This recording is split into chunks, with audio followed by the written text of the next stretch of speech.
အားလုံးပဲမြင်လာပါ Unity Channel ကြလည်းကျေးဇူးတင်ပါတယ်ဒီနေ့မှာတော့ Unity ကညို့ထဲမှာတောင်းချမ်းနေတဲ့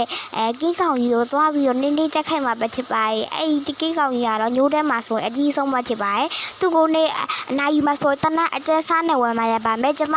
တနက်အကျဲစားကြီးဝယ်ပြီးသွားပါပြီအဲ့ဆိုသူ့ကိုသွားပြီးတက်ခိုက်ပါမယ်ပေါ့နော်တကယ်လို့ဒီဗီလေးကိုချက်နေတယ်လိုက်စကွာလေးလုပ်ပြီးတော့ပါဦးရှော့မှာ AR ဗီဒီယိုလေးတေးထားလို့အဲ့ထဲလက်တော့ဝယ်ကြည့်တယ်ပါဦးပေါ့နော်အပိုက်ပါလေးနေပါဒီမျိုး AR ဗီဒီယိုလေးလှုပ်ချင်တယ်ဆိုရှင်တော့အဲ့ရှော့မှာတေးထားတဲ့ AR ဗီဒီယိုမှာလာကြည့်လို့ရပါရှင့်အဲ့တော့ဒီဗီလေးကိုစလိုက်ကြရအောင်အချင်းမတော့မိုးရရောင်နေရမလို့ဒီလိုအသက်လေးဝင်လာထားဝေးကြပါလို့ကြောရှင်ပါရှင်အခုတော့ကျမကဒီကိကောင်ကြီးကိုတည်းရှာလေးရရထားပါဒီကိကောင်ကြီးရာဆိုရှင်လဲလောကိုအသက်ကြီးပဲကိကောင်ကြီးပဲဖြစ်ပါတယ်သူ့ကိုထိလို့ရှိရင်တော့အေးကြောက်စရာကောင်းပါရဲ့ပေါ့နော်ရိုးညဝယ်တွေမဟုတ်တော့ဘဲနဲ့သူကကိကောင်ကြီးရတာပါပြီနောက်ပြီးတော့အခုဒီပါတီစတာမှာပေါ့နော်အသေးထွက်တာပါအဲ့အားကြတော့အုံးမေတွေရပြီးလို့ရှိရင်ပေါ့တော်ညဝယ်ကြီးရပဲပါပါရှင့်အဲ့တော့ Unity ကသွားပြီးတော့တက်ခတ်ပြရမှာပေါ့နော်အဲ့တော့ဒီဗီလေးကိုဆက်ပြီးကြည့်လိုက်ကြရအောင်ကဲ Unity ကိုသွားနေပါပြီရှင့်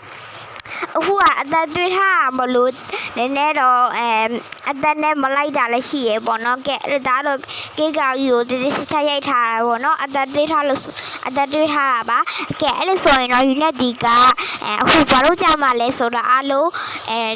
ညောင်လေးတွေအတိုင်းပဲသွားရအောင်တိုက်ခိုက်မှာပဲဖြစ်ပါတယ်တိုက်ခိုက်မှာဆိုတော့ Unity လို့သွားပြီးတော့သူ့ကိုနေတိုက်ခိုက်ပြရမှာပဲဖြစ်ပါရှင်